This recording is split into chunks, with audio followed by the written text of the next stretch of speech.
Let's be honest, modern medicine is broken. Patients are dismissed, doctors are exhausted, and mental health care is decades behind.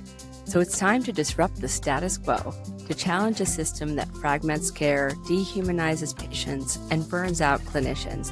I'm Dr. Georgine Nanos, and this is The Kind Revolution, a podcast about breaking old paradigms, rebuilding medicine with compassion and science, and reimagining what healthcare can be when we finally get it right. Because change is here, and it's starting with us. Welcome to the revolution. Welcome back to the Kind Revolution podcast. I'm your host, Dr. Georgine Nanos, and today we're doing something a little bit different. I've invited my colleague, our Director of Marketing and Operations here at Kind Health Group, the fabulous Lauren Luscombe, to join me for a special Ask Me Anything episode. Lauren has collected all of your questions from our listeners and from the community, and today she'll be putting me in the hot seat. I don't even know the questions. She's just going to fire them off. So everything from medicine to mental health to big questions you've always wanted to ask your doctor, nothing's off limits. Let's dive in. Super excited to be here. Thanks for having me. We compiled from Instagram. We put a little box up front, had people write in questions, and they all seemed super excited to kind of get your take on a couple of different things. We'll start with one that I feel like I kind of hear you talking about all the time, but it's always really good. What are the top 3 things you wish every patient would do for their health? Oh my gosh. I have like a top 33, but the top 3 I would say would be to advocate for their own health, is especially for women, is to speak up and be heard, and know your body best. So advocating for your health, and then actual things that you can do. Getting sleep. Sleep is the most important thing. I'm going to do 4, and then eating whole foods, avoiding ultra processed foods, and then exercise. Exercise is one of my favorite things to do.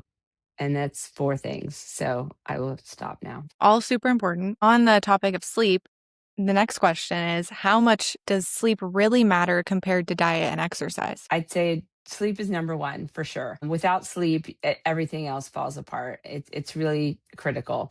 And then I'd say that sleep, diet, and then exercise. This one's interesting. Are annual checkups actually necessary if you feel healthy? Yes. So here's the thing. The problem with our current healthcare system is that it's very reactive. And so everyone thinks like they only should go to the doctor when you're sick. And it's in fact the complete opposite. You want to go to the doctor so you can focus on staying well.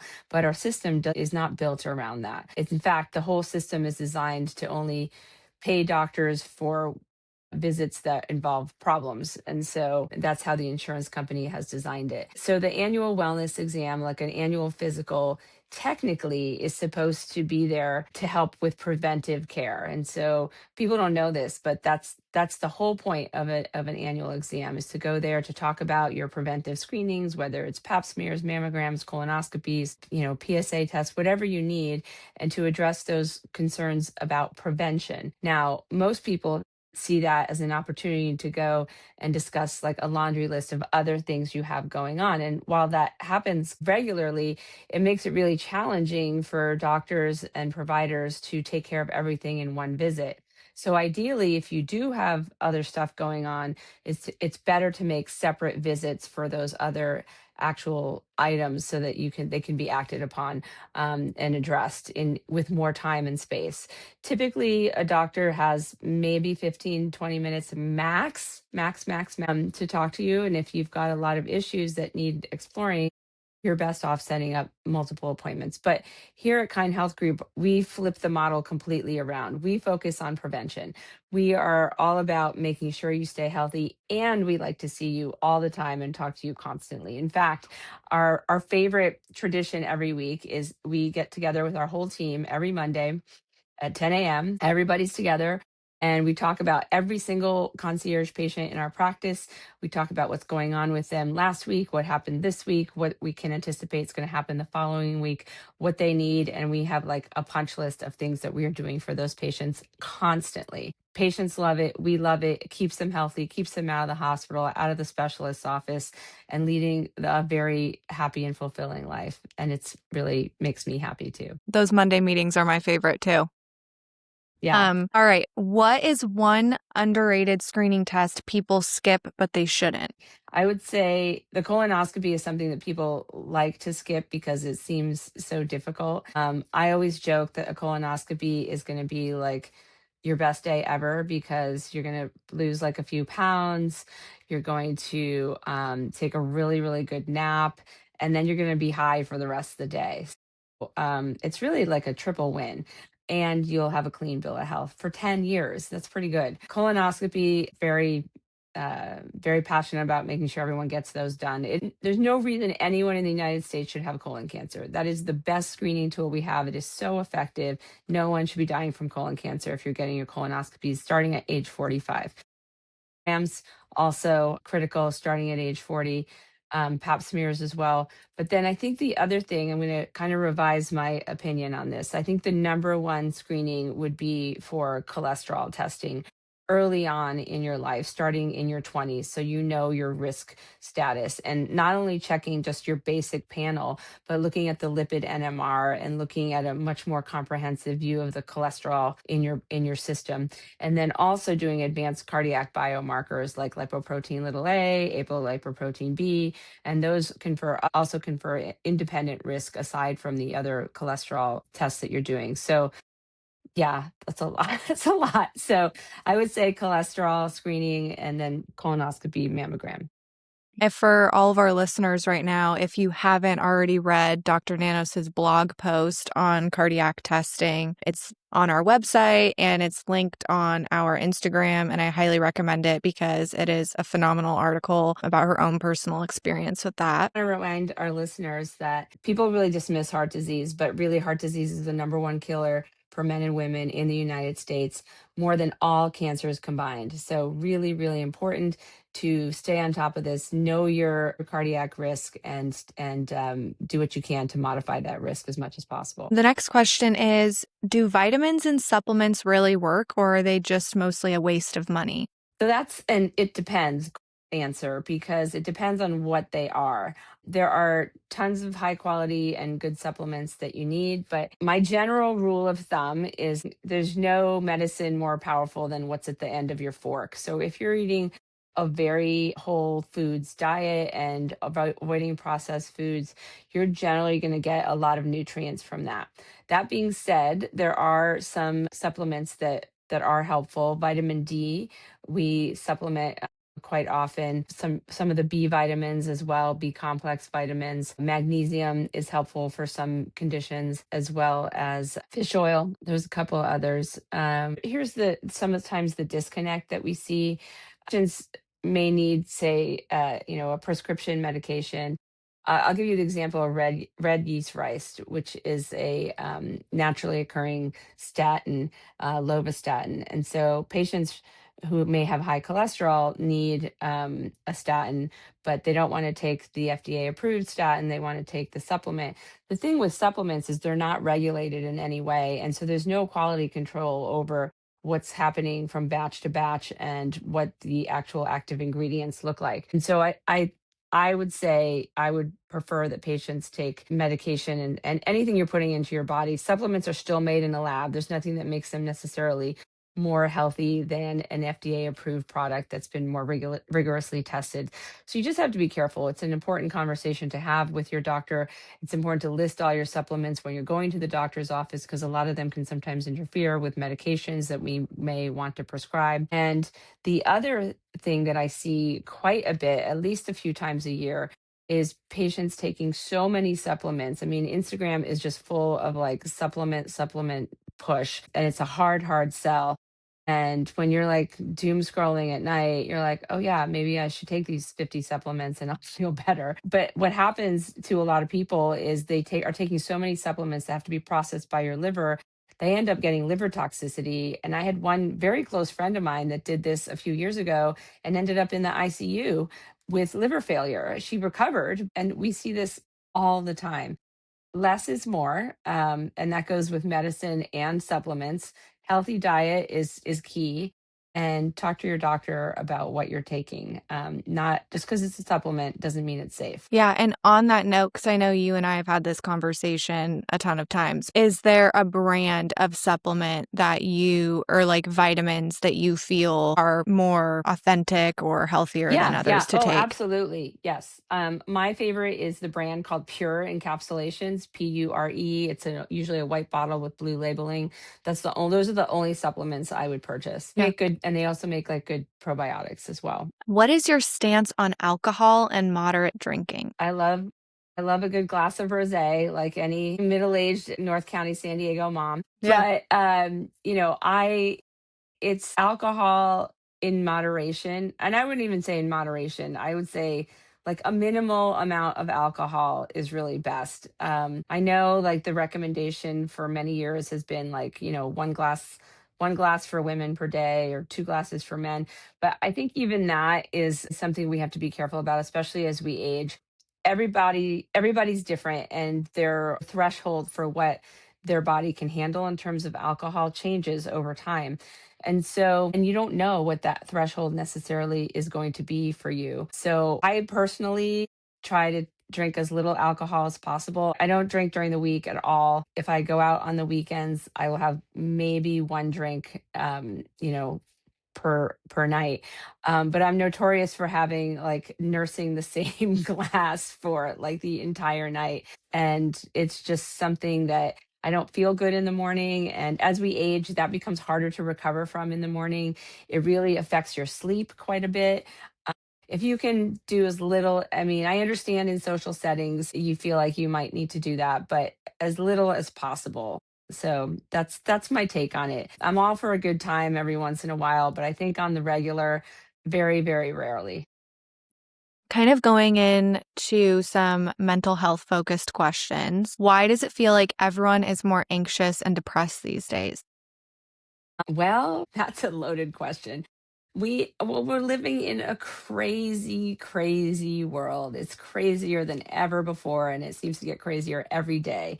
And so, not only is our outside world, really chaotic, we have, a lot of political divide for people that's very upsetting, and people take very, very personally, which I understand, and they internalize all of these things that are happening in the news, and that creates a lot of stress for people. So my recommendation on that piece of it is to really just absorb as little of that as possible. I know we want to stay aware of our current events, but the less you can really spend time on that, the better for your mental health. So that's number one.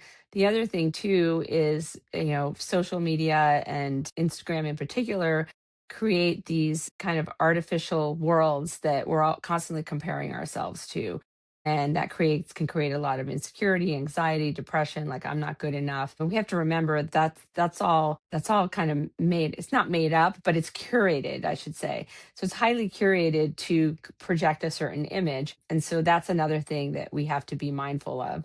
And then, day to day, life's getting more expensive, it's getting complicated. Everyone's going through different stages in their lives, whether you're raising kids, having kids, kids are out of the house.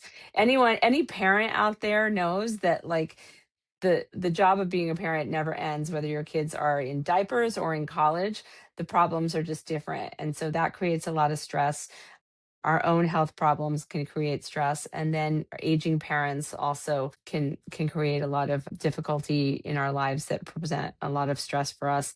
And so all that coming together can really wear on us. And one thing I was saying to someone the other day, like social media is like the opposite of social. It just makes people feel a lot more lonely. And so we've lost a lot of that interconnectedness, that human connection that we really need. People have become much more isolated, especially since the pandemic, and that's a huge, huge problem. Social connection is the fabric that keeps us all together and that keeps us feeling sane and grounded. So I think finding more of that in real human interaction would help a lot more people. Yeah. I mean, I agree with you too on the social media aspect. I think too, it's really easy to compare yourself to somebody else on social media. and think, wow, they have this amazing life. And then it kind of makes you feel like, well, what am I doing? And I feel like it's kind of this like domino effect.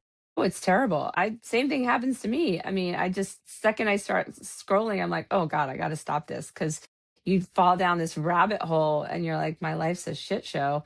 Yeah, Why can't I be like that?" But exactly. yeah. Yeah. What is the best way to support a friend or family member who's struggling with mental health? To be a good listener, I think is really key, and to be there for someone and sort of hold that space for them. It's asking questions, observing. So if you have a friend or a family member that you see is struggling, you want to be able to open a dialogue, and they may not respond right away. And especially same with children and teens.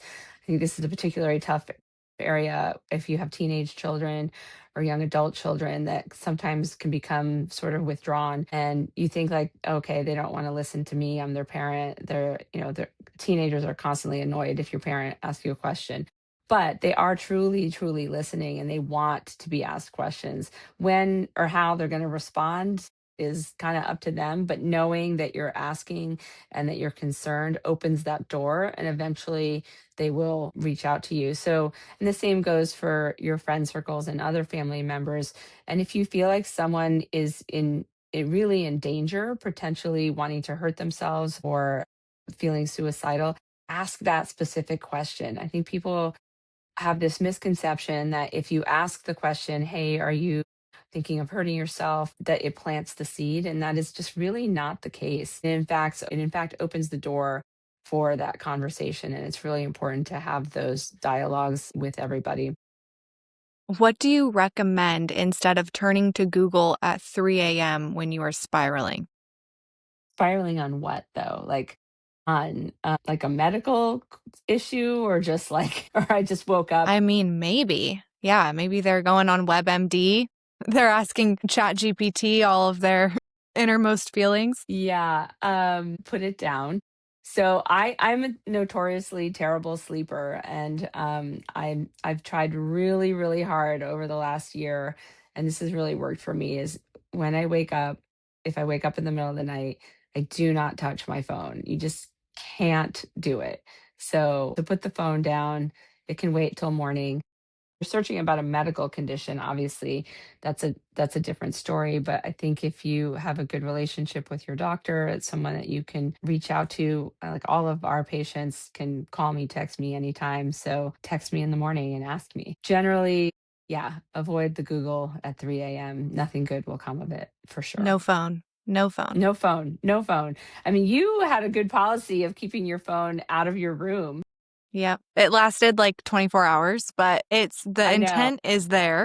Yeah, I can't keep it out of my room, but I have to say I'm very proud of myself. I have not, like, because what I used to do is if I got up to pee or something, then I'd come back. I'm like, oh, let me just da, da, da. And then like next thing I know, it's 2 hours later, and I'm like, so yeah, no more of that. It's helped tremendously. These ones are kind of like hot topics that are going on in the world right now. I'm Okay. sure you can only imagine. But the first one is, are GLP-1 medications like Ozempic safe for long-term use? They are. They've actually been around for over 20 years. People don't realize that. Even though they've just become very popular in the last 4 or 5 years, they've been well studied, and there's lots of evidence to support their efficacy and safety over a very long time. I personally am a huge fan. I think I've mentioned this before. Like I've lost over 50 pounds on GLP, GIP, Manjaro, and for me, it's been life-saving for me. If I had underlying cardiac issues and really needed to get down to my most optimal weight just for save my own life, I can't imagine what it would have been without those drugs. So it's not just always about vanity. Although I look really good, so I like that too. But yeah, no, they are safe. Obviously, you want to, the thing right now is they are so popular. People are oftentimes getting them from just anywhere. I mean, I think they sell them in the back of nail salons. They sell them in the back of nail salons now. And I think it's important to make sure that you're getting those medications from a trusted medical provider who has a comprehensive plan of care around that. Who, and here at Kind Health Group, we look at all of your labs before we even do any of these medications or administer any of these medications. We make sure that we're optimizing your health in every other way. We're checking in on you every single week. There is a lot that goes behind it to make sure that you're supported from a medical and safety standpoint. So I think that part is the most important piece of it. And that goes for anything that you're doing. Making sure that you're having solid medical advice behind it is what's going to keep you safe. What are your thoughts on microdosing the GLP-1 injections? Is it effective? Is it risky? Like, for example, if someone's, a lot more sensitive to the medications than others? Are you asking for a friend? Yeah, totally asking for a friend. I think it's totally fine, but if you if you're not seeing results, you're going to probably have to ramp up your dose until you get, I think when you get to your excuse me, your maximum weight loss goals, then you can start microdosing to maintain. I think microdosing before you get to your goals doesn't make any sense because you're never going to actually get there, friend. Yeah. And do you want to just touch a little bit on kind of how we do our weight loss program here with the Emsculpt Neo, kind of combining the two and why that's so effective? Yes. So here at Kind Health Group, we have a lot of other modalities to help people optimize their weight loss and their lifestyle and their health. One of the two tools we actually use, one of the main ones is Emsculpt Neo, which is a device used for body sculpting and contouring. And so we have found it helps reduce fat and improve muscle in the core area, in the waist, really anywhere on your body. So we have seen great results when we combine the GLP-1 injections with Emsculpt Neo.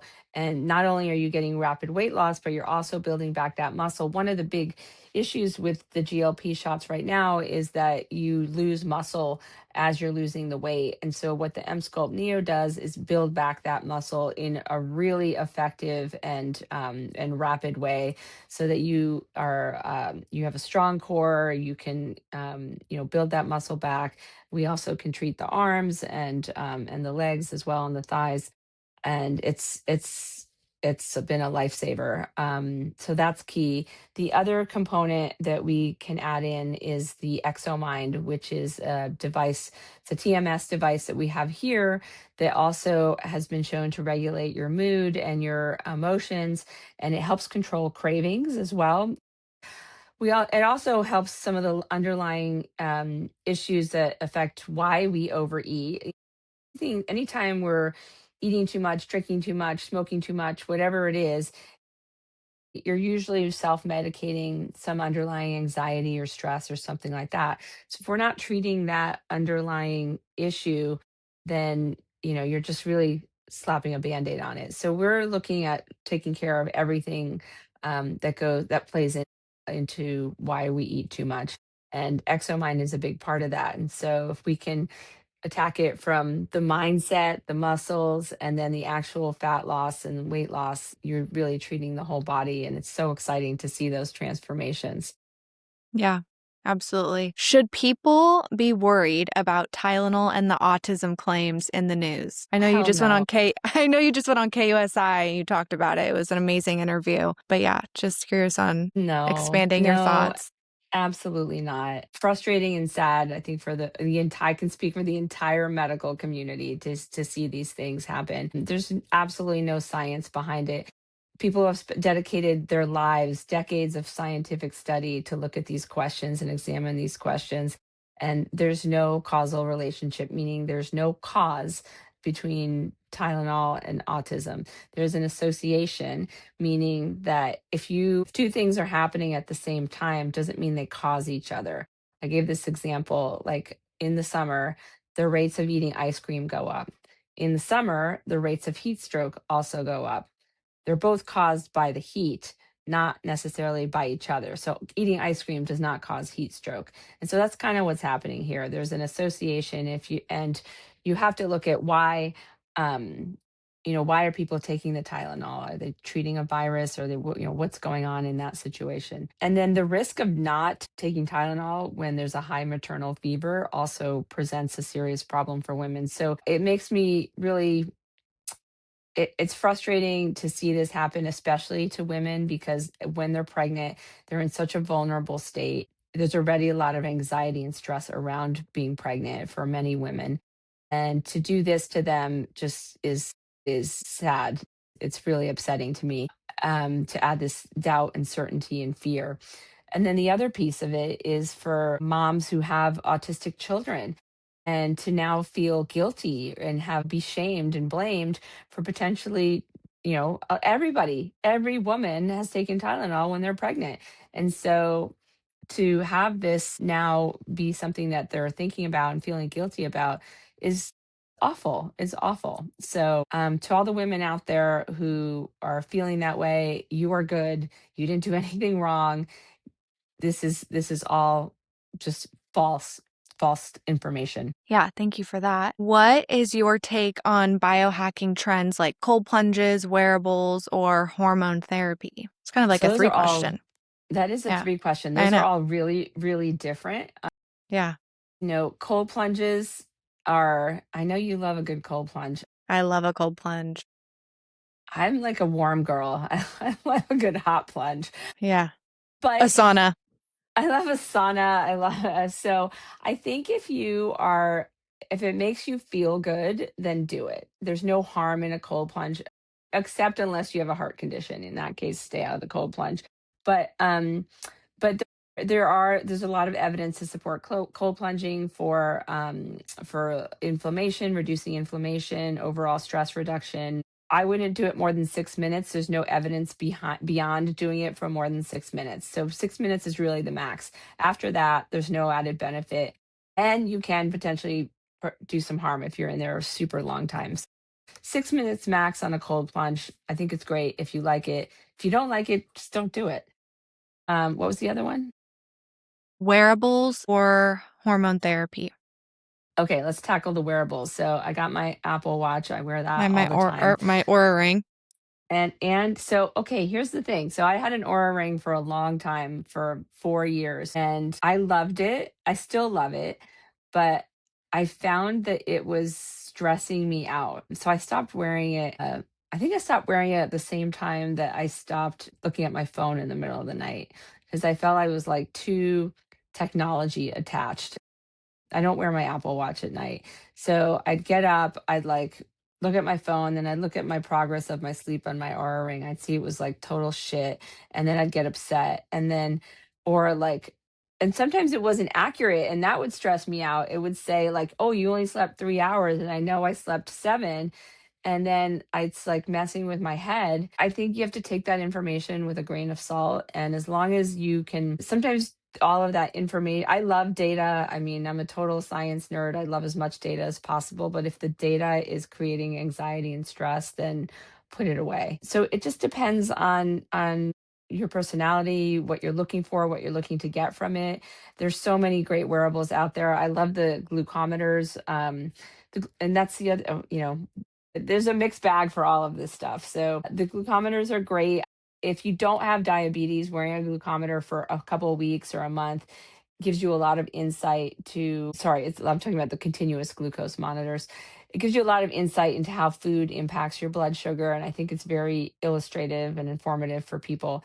However, we have patients that are like chasing blood sugars every 5 seconds, eating candy if they see it go down. And so it's all about an individual decision and how it impacts you and your behavior. So it's good and bad, Yeah, mostly good. And and then hormone hormones. therapy.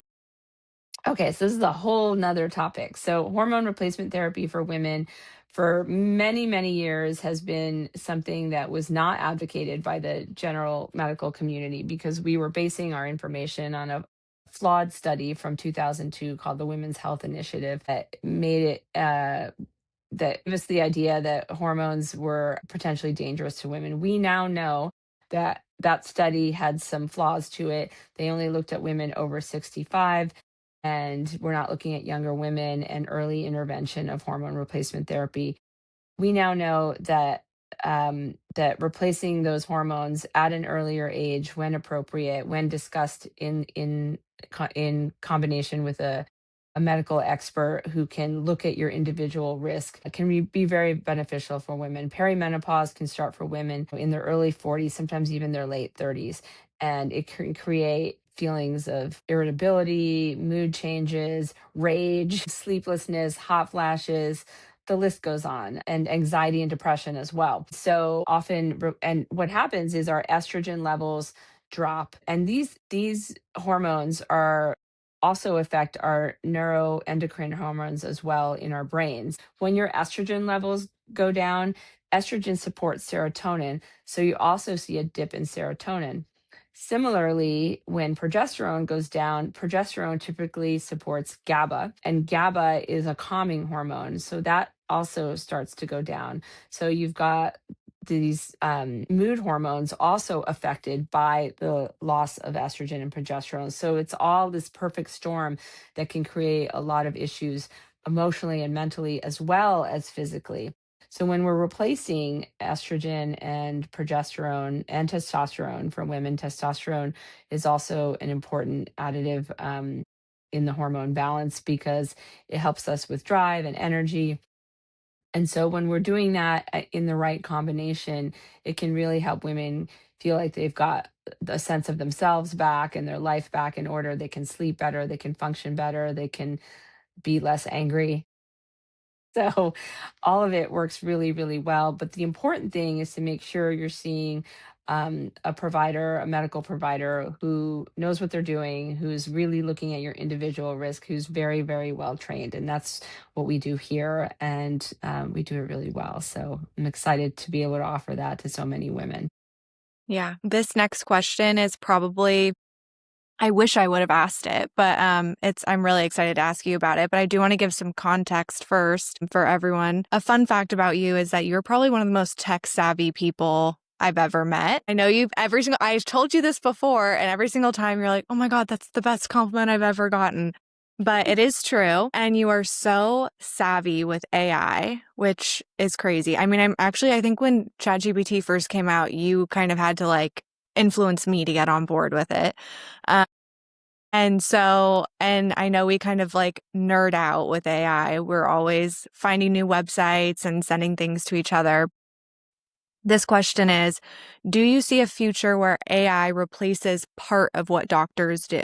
No, I don't. I actually don't. I think what AI is going to do, and it is already doing, is helping us get smarter and better at our jobs. And that's because kind of getting back to that human connection thing that we were talking about, like there's so much more to being a doctor and interacting with a patient than just the information that is being delivered to you.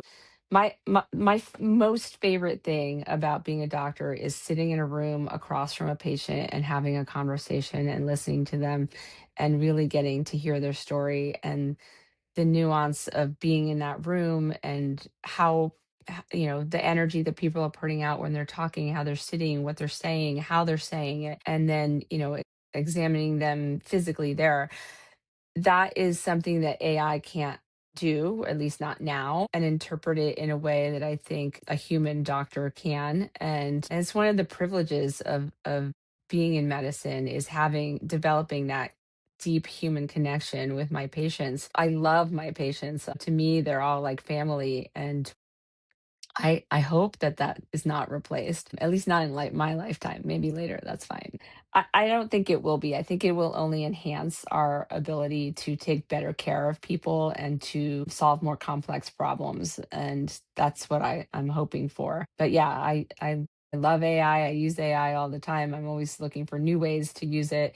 And I think it's an exciting time in medicine, not just for AI, but also for other advancements that we've seen just in the last few years. Our ExoMind TMS device, energy based devices are really the future of medicine as well. We can do so many things for people in a non invasive, safe way. So I love technology, as you know, and I'm excited for more to come. Yeah, I agree. I think AI, it makes people it makes hard workers work harder. It makes smart people smarter. I do feel like it could make lazy people lazier. We've talked about this. You have to know how Sure. to use it, you know? Yes. Yeah. So this is what I tell my kids. So I think if you're already a subject matter expert in something, it will only help you expand your knowledge base, and then you can critically assess what is being spit back to you. So, if I ask AI a question and it looks like garbage, I will know it's garbage. But if I am not a doctor, if I'm not someone who knows what they're talking about and it spits it back, you can't interpret that. You can't assess it. And so I say the same thing for kids and teens who are using it in school to write papers. Like, you don't even know like if any of that coming out is true or not. And so you have to be very careful about how you're using it and what you're actually learning from it, if it's expanding your knowledge base or making you dumber potentially. That's the danger, I think, for young people. If they haven't already learned how to think critically and gotten expertise in certain subject areas, then it's not doing them a service. I totally agree. Let's see here. All right. What is something you wish more women knew about menopause? Gosh, so many things. I wish more women knew that we're all in this together and that there is so much that we can do to help, like so much. Like we can make it, I would venture to say, at least 90% better than what you're feeling right now. And so I think to reach out to providers who are willing to take the time to listen is really key. There's still so many providers and doctors in the traditional practice of medicine who are, in that every 5 to 10 minutes seeing patients 20, 30 a day. They don't have the time always to dig deep and to help you determine what's best for you, but there are other doctors that do. We certainly do. And seeking those people out is really key to making you feel better and feeling like you have your life back. It's all fixable. On the note of speaking to your doctor, our next question is, how do you know what's normal versus what you should get checked out? For what in particular? I think they're speaking in terms of like menopause. Like, do you know if this is like a normal symptom of menopause and, when you should get checked out is what I'm assuming they're talking about. Oh, probably the number one thing to be concerned about is if you're in menopause, meaning like you have had no periods for over a year. That's the technical definition of being postmenopausal, meaning you haven't had a period for over a year, and then all of a sudden you start bleeding. That's a potential concern. That's a red flag. That is not normal. So you need to see someone right away for that. Um, if you're having serious mood disruptions, anxiety, depression that's interfering with your daily function, you can't get out of bed, you're having thoughts of hurting yourself, not normal. I mean, that's something, again, that needs immediate attention. And then, hot flashes and other symptoms that are interfering with your daily life. You can't sleep. That is a big deal. It's normal to have some of these symptoms during menopause, and they can happen commonly, but they become red flags when they're interfering with your daily function and your ability to live a fulfilling and joyful life. So that's the goal. And Yeah. if that's stopping you from getting there, then it's something that needs to be addressed. I also feel like it kind of has to go with intuition too, right? I mean, like if you feel like something is happening and you just Yeah, want to make sure, it's like call your doctor. But I know sometimes our healthcare system isn't set up that way. It's like, oh, okay, I'm going to call my doctor to make an appointment. Okay, there's an appointment 6 months from now, you right. know? Right. Yeah. Yeah. Or your doctor will be dismissive and say, "Oh, you're fine. Your labs are normal. You're okay. Suck it up. It's just normal aging." And again, there are other solutions that we can provide that go beyond that sort of platitude that a lot of women get. Yeah. What is the most common medical myth that you wish would disappear? There's this idea that doctors are like all about big pharma and pushing pills and that we make money when like we're pushing pills. That is so not the case. I've never seen a dime from a pharmaceutical company in my whole life. I mean, I wish, but no. Uh, so uh, I think that is a big misconception for people. It's the insurance companies that are really the problem. So doctors are not out. First of all, anyone that goes into medicine is not in it for the money. They're way sure, doctors make good money, but there are way easier ways to make money. 99% of doctors are doing this because we genuinely care about people. We genuinely want to help people and are in this system that makes it very challenging for us to do that. Our we took this oath, all of us, when we finished medical school to do no harm.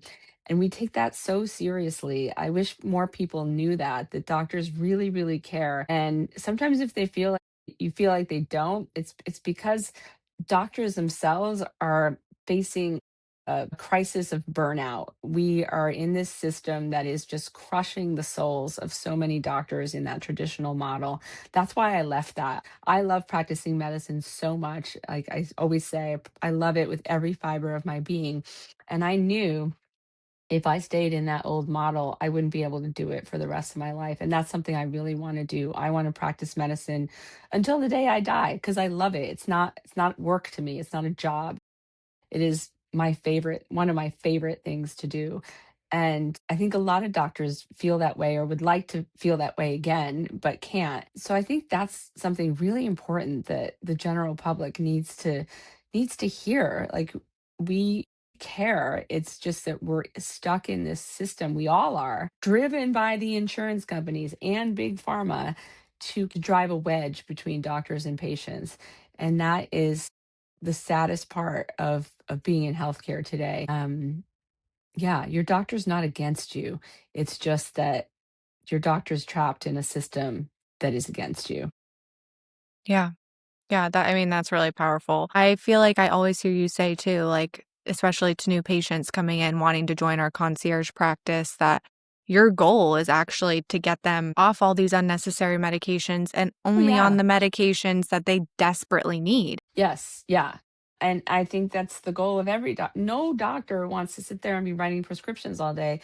Unfortunately, the system is created so that's the only way you can function in that traditional system. But I hate writing prescriptions. I hate putting people on medication. My goal is to have them take as little as possible and eventually get off and improve their lifestyle, do everything we can to get them off medications and be super healthy. That being said, there are people who really need if I'm writing you a prescription, it's because you really need it. Yep. So take it. Yep. I love it. All right. What do you think is the most surprising thing you've learned from your patients? I learn so much from my patients every day. I feel so lucky. You're gonna make me cry, Lauren. I feel so lucky to be in this job, to have this career. It's like the gift of a lifetime.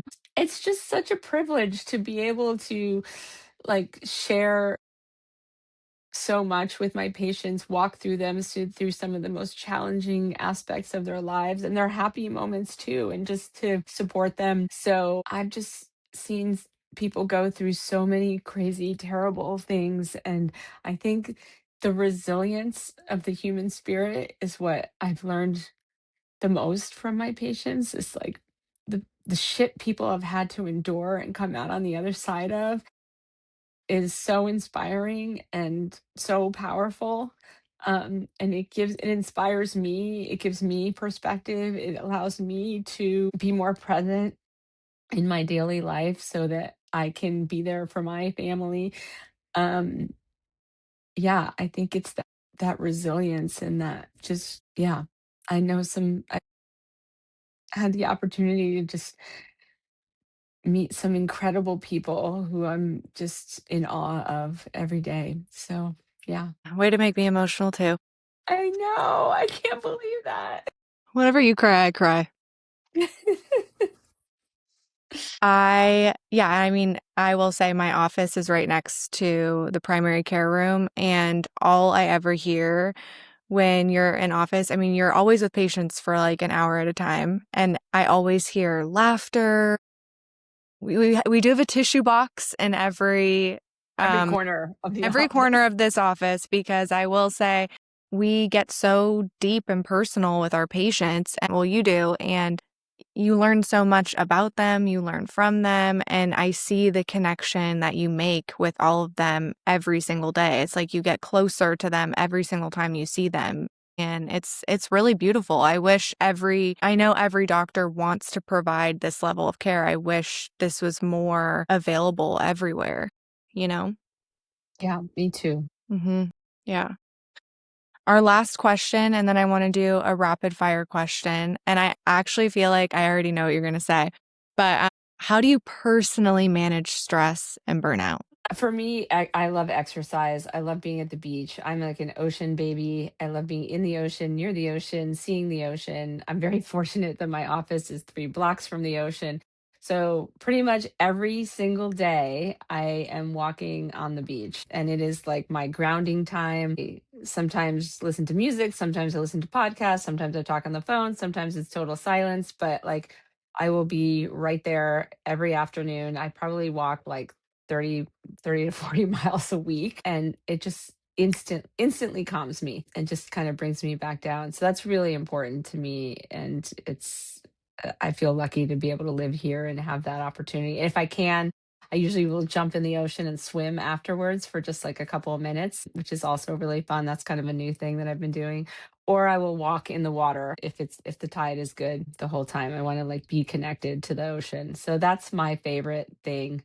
And then I'm very fortunate to have a really beautiful network of friends. I love being social with my friends, and that human connection is really important to me too. Yeah, I will say every single day, like clockwork, you change into your workout clothes at the end of the day, and you just head off to the ocean. It's amazing. Yeah, It really is. yeah. I can attest, she does it every day. Okay, I'm gonna ask you some rapid fire questions. All right, coffee or tea? Coffee. Early Yeah. bird or night owl? Well, come on. We know that. I am like a night owl to for all the night owls, but I'm working on getting better. So, yeah. That's okay. Everyone operates on their own time. Yeah. Favorite wellness hack? On this hack, like what do you mean by like a hack? I I don't would know. probably say yours is like walking on the beach. Yeah. Okay. Yeah, Yes. I feel like that's Yeah. your go-to. That's my thing. One health myth you wish would disappear tomorrow. One that really gets me every time is that people think that mammograms cause cancer, mammograms prevent cancer. So that's one that just like makes my head spin. If you could give everyone one piece of medical advice, what would it be? So I think kind of back to what I said earlier, like advocating for yourself, especially as women.